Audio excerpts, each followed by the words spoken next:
Hey everyone, it's Aaron with Aaron Scott Eventing. We are super excited today. We just received the saddle that we ordered from Dover in today.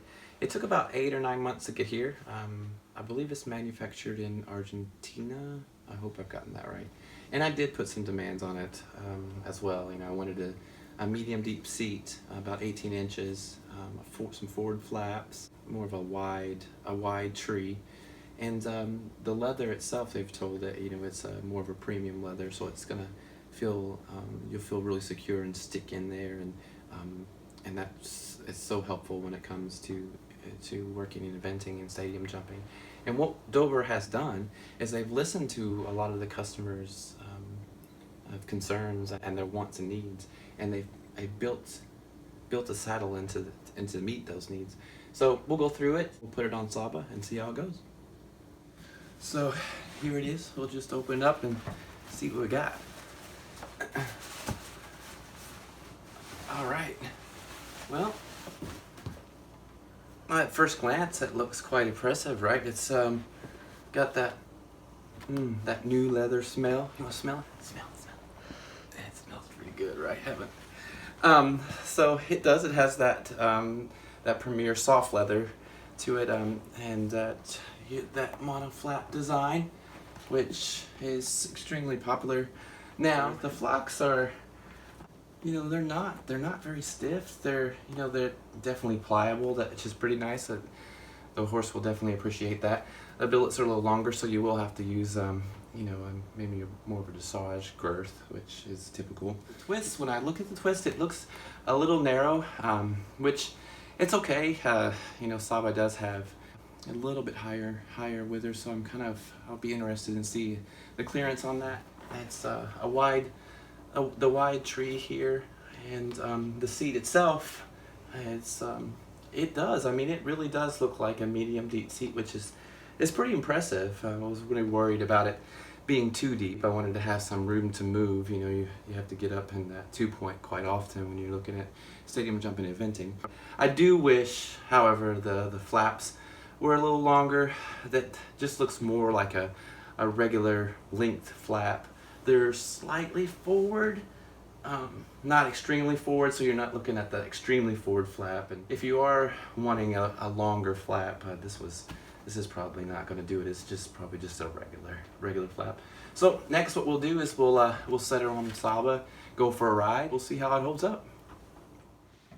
So I went ahead and put the saddle on Saba before I tacked him up here. I just wanted to make sure that the saddle was in balance and that I had a proper fit.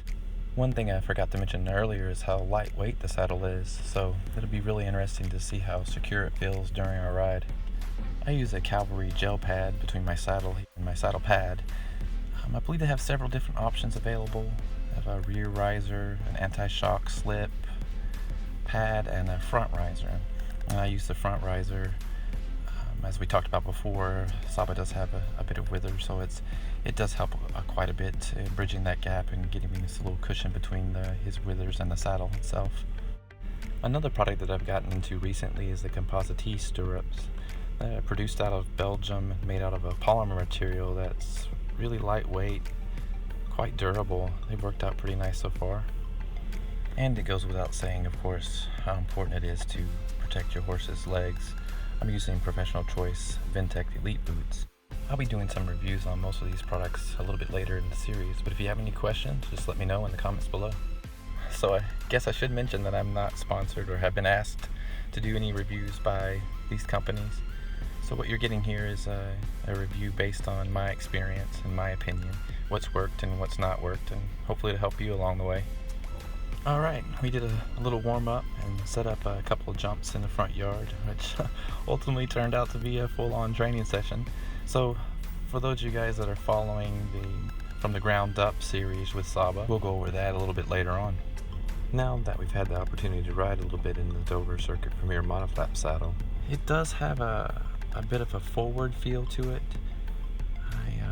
I found my legs and my hips a little bit more forward than I'm used to. And once it found itself kind of settled in on Saba, it did tend to encroach on his shoulders a little bit more than I would like. However, with that said, the saddle didn't seem to interfere with his freedom of movement at all. It was just a bit more snug than we're used to. However, it is a brand new saddle, so over time it should tailor and mold to his back quite nicely. Another thing that might be worth mentioning is that aesthetically you may have some indentions from your stirrup leather from where you're riding.